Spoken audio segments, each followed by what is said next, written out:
श्री, देव तो बघत असतो ना. मग तो आत्ताही बघत असेल. मग मी उपास केल्यानंतर काय तो माझ्याकडे एक्स्ट्रा लक्ष देणार आहे का? श्री, आपले पूर्वज सुद्धा असं करून देवांना प्रसन्न करण्याचा प्रयत्न करत होते ना. वाचलेस ना तू? अशाने देव पावतो रे. त्यानंच दिलेल्या पोटाला उपाशी ठेवून, आपल्याला त्रास करून घेऊन, आपली ऍसिडिटी वाढवून. मोठी आई, अगं अशाने देव नाही पावत. श्री, आपल्याला महत्वाचं काहीतरी मिळवायचंय ना, मग त्यासाठी काहीतरी मोठंच करायला लागणार. आणि तू असं समज ना की तुझ्या मनाविरुद्ध तुला हे करावं लागतंय. हीच देवाच्या पायाशी तुझी सेवा. नाही नाही सरू मावशी, हे असं देवाशी डील करण्याची काय गरज आहे? तो जे करतो ते चांगल्यासाठीच करतो, इतका विश्वास आपल्या मनात असला की पुरे झालं. मग त्या उपर ह्या वाटाघाटी कशासाठी? वाटाघाटी नको रे म्हणू श्री, विश्वास असतो तो. आई, अगं ह्या विश्वासाचं तर ऍडिक्शन होतं, ते जास्त गंभीर असतं. आपण असं समजूया की योगायोगाने आपण उपास तापास केले आणि आपल्या मनातली इच्छा पूर्ण झाली, तर मग लोक याच गोष्टींवर विश्वास ठेवायला लागतात. त्यांना असं वाटतं की हे केल्यामुळेच सगळं चांगलं घडतंय. मग त्यांना असं वाटतं की मग एकच दिवस कशाला, 4 दिवस उपास करू, आणखीन इच्छा पूर्ण होतील. हे अनएंडिंग असतं, ह्याला शेवट नसतो. श्री, पण आम्ही असा अतिरेक नाही करत आहोत. अगं बेबी हत्या, पण आपण नकळतच ह्या सगळ्या गोष्टींवर अवलंबून राहायला लागतो. नकळत गोष्टींचा ना आपण संबंध जोडायला लागतो. त्यापेक्षा स्वच्छ मनानं, खरेपणानं, मनातल्या मनात आपण देवाशी बोललं ना की देव आपल्याला मार्ग दाखवतो, धीर देतो आणि आत्मिक बळही देतो. मग तुम्हाला जसं हवंय तसं, तुमच्या मनात जे काही आहे ना ते घडतंच. बघा, मी म्हंटल होतं ना श्री ऐकणार नाही काय म्हणून. आई, अगं मी तुम्हाला कुठे नाही म्हणतोय. हा ज्याच्या त्याच्या विश्वासाचा प्रश्न आहे. मी तुम्हाला नाही म्हणत नाहीये, तुम्ही करा ना. फक्त यात मला अडकायचं नाही, इतकंच. म्हणजे कसं होतं ना की मी काहीतरी करतो, मग त्या बदल्यात तू काहीतरी कर. ही अशी बिझनेस डील्स ऑफिसमध्ये होतात. देवाशी असं डील नाही करायचंय मला. मला त्याच्याशी एक निर्मळ नातं निर्माण करायचंय. मला त्यात जास्त रस आहे. म्हणजे मैत्रीचं नातं किंवा आई आणि मुलाचं नातं असतं ना, तसं निर्मळ नातं, ज्यात कसलीही देवाणघेवाण नसेल. कळलं?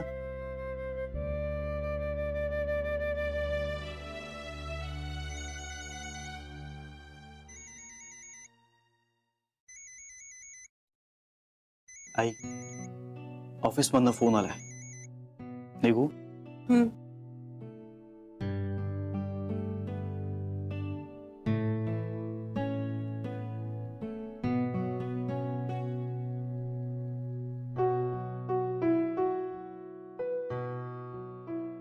बाय.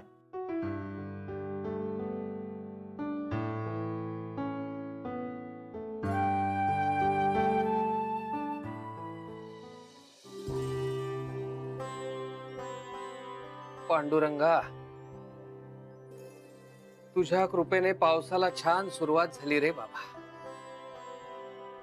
लेकराचे अपराध माता पोटात घेते, तसेच माणसाचे निसर्गाच्या बाबतीतले सगळे अपराध पोटात घेऊन तू पावसाची छान कृपा केलीस. धन्य आहेस बाबा तू. माझ्या जानूची आठवण परत आली आणि तिचा संसार सुरळीत सुरू झाला की कार्तिकीला मी नक्की चालत तुझ्या दर्शनाला येईन. कृपा दृष्टी ठेव रे बाबा. अरे, तू कधी इथे येऊन उभी राहिलीस? आत्ताच आले. तुमची प्रार्थना चालू होती ना तेव्हा. काय मागितलं तेवढं पांडुरंगाकडे? काय मागणार? माझ्या मुलाबाळांचं सुख. बाबा, कधीतरी मला छान चालता येऊ दे असं मागा की. त्याला तो काय करणार? का, तुम्हीच म्हणता ना सगळ्याचा करता करविता तोच असतो म्हणून. म्हणून काय त्याला आणखी आणखी कामं सांगायची? हे कर, ते कर, मग ते झालं की ते कर. सगळीच कामं तो करायला लागला तर आपण माणसाने काय करायचं? एकीकडे असं म्हणता आणि दुसरीकडे कार्तिकीला त्याच्या दर्शनाला जाण्याचा ध्यास घेता. सगळं माणूसच करणार असेल तर मग त्याच्या दर्शनाने तरी काय होणार आहे? देवाचं दर्शन हे केवळ निमित्त आहे बाळा. म्हणजे कृतज्ञता व्यक्त करण्याची ती एक छोटीशी जागा आहे बस. की बाबा रे, तू निर्माण केलेल्या जगामध्ये निसर्गाने घालून दिलेल्या नियमांनुसार मला जगायची संधी लाभली, याबद्दल आभार. इतकंच म्हणायचं असतं, बाकी काही नाही. म्हणून देवळात गेल्यानंतर आपल्याला खूप शांत वाटतं. सुखदुःख, रागलोभ, द्वेष, असूया, मत्सर या सगळ्या मानवी भावभावनांना तिथे स्थानच नसतं. या सगळ्याच्या पलीकडे तो आहे आणि म्हणून आपण त्याच्या पायावर डोकं ठेवायचं, एवढी एकच भावना मनात बाळगून आपण दर्शनाला जावं. पण मग चालत वारीला जाण्याचा हट्ट का? शरीराला का क्लेश करून घ्यायचंय? बाळा, आपण एखाद्याला थँक्यू म्हणतो की नाही? म्हणतो ना. थोडीशी मान तुकवतो, भेटवस्तू देतो, फूल देतो, एखादं पत्र लिहितो, त्यामध्ये काही क्लेश होतो का आपल्याला? नाही ना. तसंच आहे, मला फक्त पांडुरंगाचे आभार मानायला जायचे, बाकी काही नाही. आत्मक्लेश वगैरे काही नाहीये. ते निखळ आनंद आहे माझा. पण मग हा आनंद मिळवायला पायाचं ऑपरेशन तर करून घ्यावं लागेल ना आपल्याला. जानू, खरं सांगू, मला दुसऱ्याच्या पैशाने माझं ऑपरेशन नाही करून घ्यायचंय. मला उसना आनंद नकोय ग बाळा. बाबा मलाही नकोय. पण मग बाबा मी लोन काढते ना. माझं सरांशी बोलणं झालंय आणि मला सरांनी सांगितलंय की मला लोन मिळू शकेल अगदी नियमांनुसार. मग बाबा मी लोन काढते तुमच्या ऑपरेशन साठी. आपण काहीतरी करूया ना. करूया.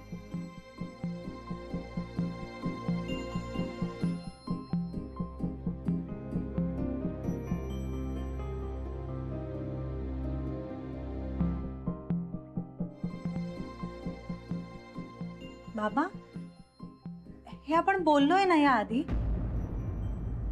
पण पहिल्यांदा नाही बोलत होत आता. हो ना? हो हो, बोललोय आपण हे. आठव बाळा. आठवत नाहीये नीट. गडबड होते काहीतरी. डोक्यात सारखी गडबड होत राहते. जानू, तुझ्या तब्येतीचं सगळं सुरळीत झालं ना की मी आधी कार्तिकीला जाऊन पंढरपुरात पांडुरंगाचं दर्शन घेऊन येईन, त्याचे आभार मानून येईन आणि मगच करू आपण माझं ऑपरेशन. पण दुखऱ्या पायाने कसे झाल बाबा? तोच बळ देईल. पण बाबा, खूप वेळ आहे, बोलू आपण नंतर. तुला उशीर होतोय ना ऑफिसला. जा, आटप बाबा, आटप लवकर.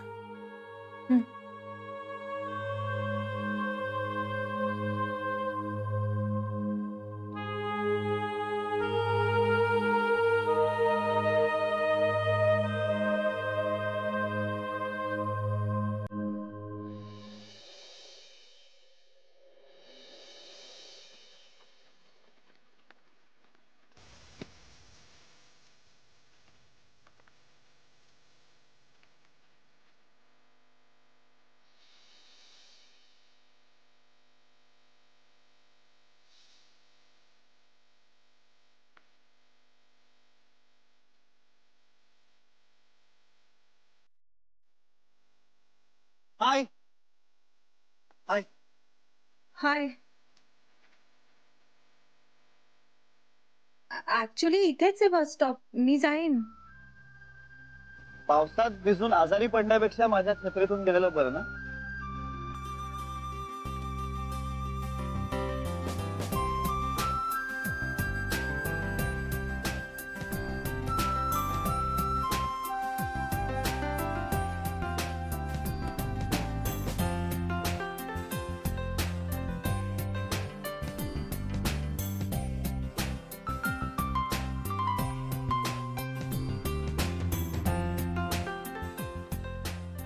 बरेच दिवस पाऊस आलाच नव्हता ना, त्यामुळे छत्री नाही घेतली. आणि आज नेमका असा अचानकच आलाय, धो धो.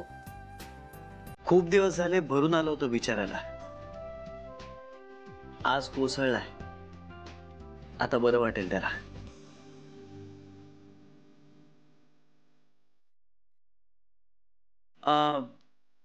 बस वेळेवर नाही आली आज, तर काय करणार आहात तुम्ही? इथेच बसून राहीन. म्हणजे छान शांत वाटतंय. तुम्ही ही छत्री ठेवून घ्या तुमच्याकडे. नाही नाही नको, तुम्हाला पण लागेल ना. हो, मी भिजणार नाही, मी गाडी घेऊन आलोय. मला नाही लागणार छत्री, घ्या ना. तुम्ही गाडीने जाणार आहात, मग तुम्ही इथे का आलात? कारण मलाही खूप छान शांत वाटतं इथे.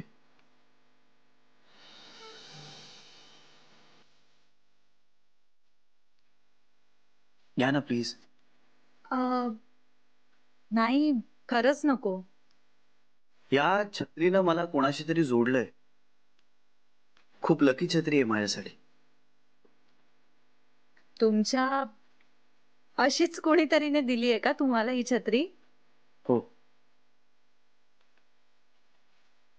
मग तुम्ही ती मला का देताय? तिला वाईट वाटेल ना.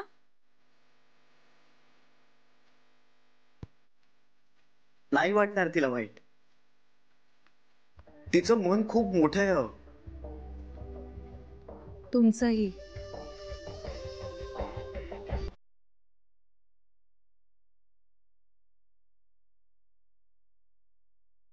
पण तिचं मन इतकं मोठं आहे ना की त्यात सारं काही सामावलं जातं.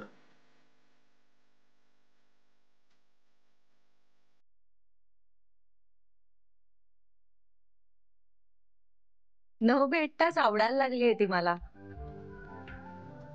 पण कधीतरी रागही येतो मला तिचा. का?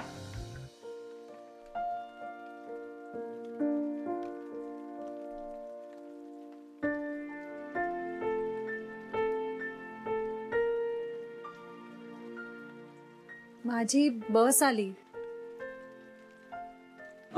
ही छत्री ठेवा ना तुमच्याकडे.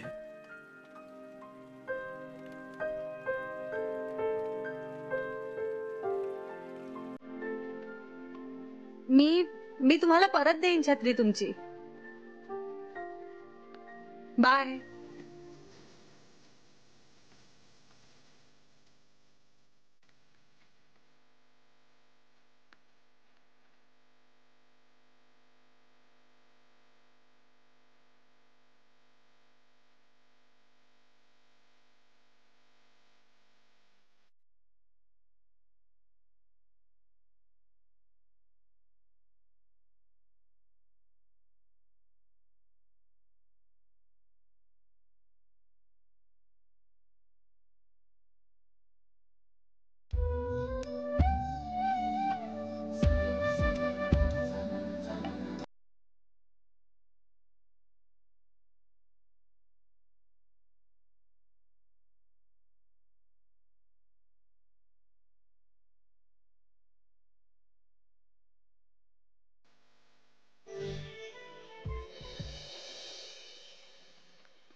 हाय. कसला मस्त पाऊस पडतोय ना. हो, खूप पाऊस पडतोय ग. पण तुला काय झालंय? तू एवढी खुश का दिसतेस आज? का? पाऊस पडतोय याचा तुला आनंद नाही झालाय? हो, म्हणजे जान्हवी, आता ना पाऊस पडणं खूप गरजेचं होतं. बरोबर आहे तुझं. अरे हो, ते झालं, पण तरी वातावरण बघ ना कसलं मस्त झालंय. झाडं म्हणू नकोस, रस्ते म्हणू नकोस, सगळे धुवून निघाले स्वच्छ. पण मग तू का नाही भिजतेस? ए, मला पावसात भिजायला नाही आवडत. हे बघ, तुझ्या बॉसची आहे, त्यांनी दिली मला. का? कारण मी भिजत होते. आणि मग त्यांनी काय केलं? ते काय, भिजत होते. ए, पण त्यांची काही हरकत नसावी हा. कारण मी त्यांना असं म्हणाले होते तुमची छत्री घेऊन जा, तर उलट त्यांनी मलाच आग्रह केला आणि ही छत्री घेऊन जायला सांगितलं. हो, त्यांना माहितीये ना तुला भिजायला आवडत नाही. म्हणजे त्यांना असा अंदाज आला असेल की तुला भिजायला आवडत नाही, म्हणून त्यांनी तुला छत्री दिली ना. असेल. मला तर फारच कौतुक वाटलं त्यांचं. म्हणजे त्या क्षणी वाटलं म्हणून वागता येणं, हे मला तर जमूच शकत नाही. जान्हवी, कधी कधी असंही वागावं. तू ना सगळ्या गोष्टींचा फार विचार करत बसते. हो बहुतेक. ए, पण मला कधी जमेल का रे असं वागणं? जान्हवी खूप पाऊस पडतोय ना ग? हो, चल चल बाय, मी निघते. तू पण फिरत बसू नकोस आता, जा लवकर घरी. हो हो, चल बाय. Bye bye.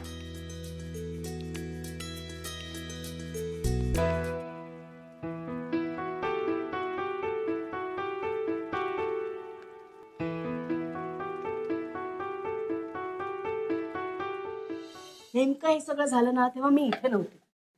असतीस तर काय केलं असतीस?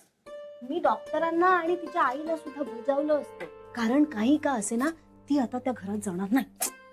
अगं सरे, अगं पण इलाजच नव्हता काही. आम्ही होतो ना तिथे.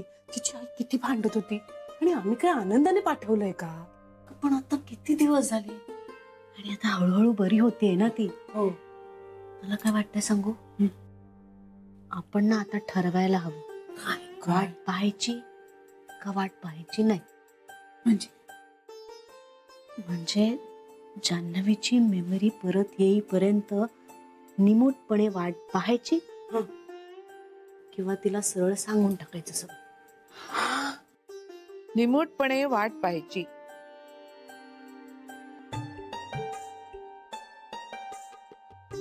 आई, तुम्ही ऐकलं?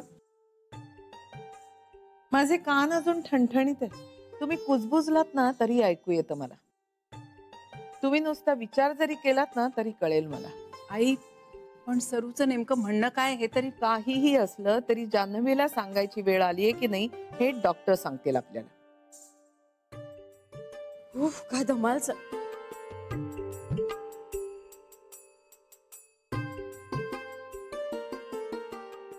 काय झालं? नेहमीच यांचा उतावळेपणा आणि माझं त्यांना थोपवून धरणं. कशाबद्दल? जान्हवी बद्दल. अजूनही तिला सरळ सरळ सांगून टाकूयात असं वाटतंय यांना. आई, खरं तर मलाही तसंच वाटतंय. हो की नाही बेबी? हो, म्हणजे अगं अक्षरशः रोज वाट बघावी लागते ग तिच्या फोनची. आता ना मला वाट बघायचा सुद्धा कंटाळा आलाय. आई, तुम्ही रागावणार नसाल तर एक बोलू? बोल.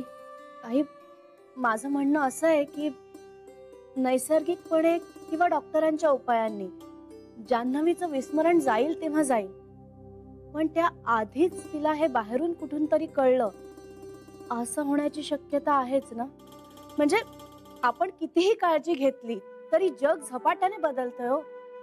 आपण मधला वर्ष दीड वर्षाचा बराचसा काळ विसरलोय.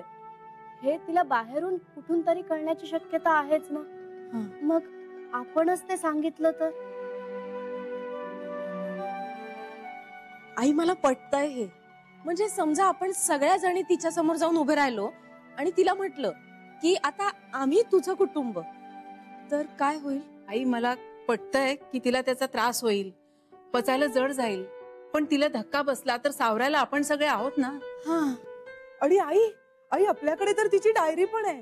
ती डायरी बघून तर तिचा विश्वास बसेलच, हो की नाही दोन्ही? प्रश्न विश्वासाचा नाहीये शरयू. काहीतरी कारण असल्याशिवाय डॉक्टर आपल्याला असं करण्यापासून का थांबवत असतील हा आहे. नाहीतर आपल्याला असं सांगितलं असतं ना की जा आता सांगा तिला. पण तिची हळूहळू मानसिक तयारी व्हावी, नैसर्गिकपणे तिला सगळं कळावं असा हेतू असणार ना त्यांचा. आता या बाबतीत आपल्यापेक्षा त्यांना जास्त कळतंय असं आपण मान्य केलंय ना, मग आपण त्यांचं ऐकायचं. डॉक्टरांच्याकडे जायचं आणि त्यांचा सल्ला धुडकवायचा. ह्यात काय अर्थ आहे? आई, पण आपण अशाच पद्धतीने डॉक्टरांना सांगूया ना. म्हणजे त्यांचं काय म्हणणं आहे, पेशंटच्या नातेवाईकांचे कोऑपरेशन पाहिजे. मग आपण कोऑपरेट करतोच आहोत की. आणि आपण तसं श्रीला सुद्धा सांगू. म्हणजे त्याला सरळ जाऊन सांगू की आपल्याला काय वाटतं. श्रीला छळायचं नाही.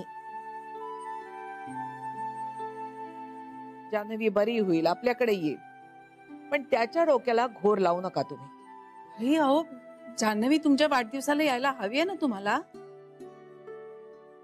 नर्मदा, माझा वाढदिवस पुन्हा येणार नाहीये का? उगाच माझा वाढदिवस म्हणून उतावीळपणा करू नका. पुढच्या वर्षी माझ्या वाढदिवसाला जान्हवी असेल आपल्याकडे. या वाढदिवसाला ती नाही आली तरी चालेल मला.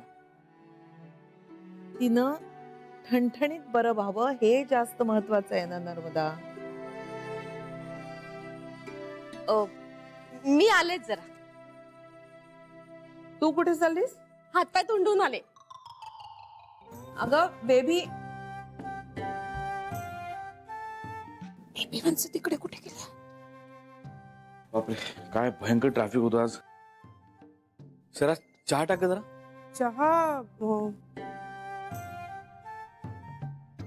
सरा चहा दे मला. हो हो अहो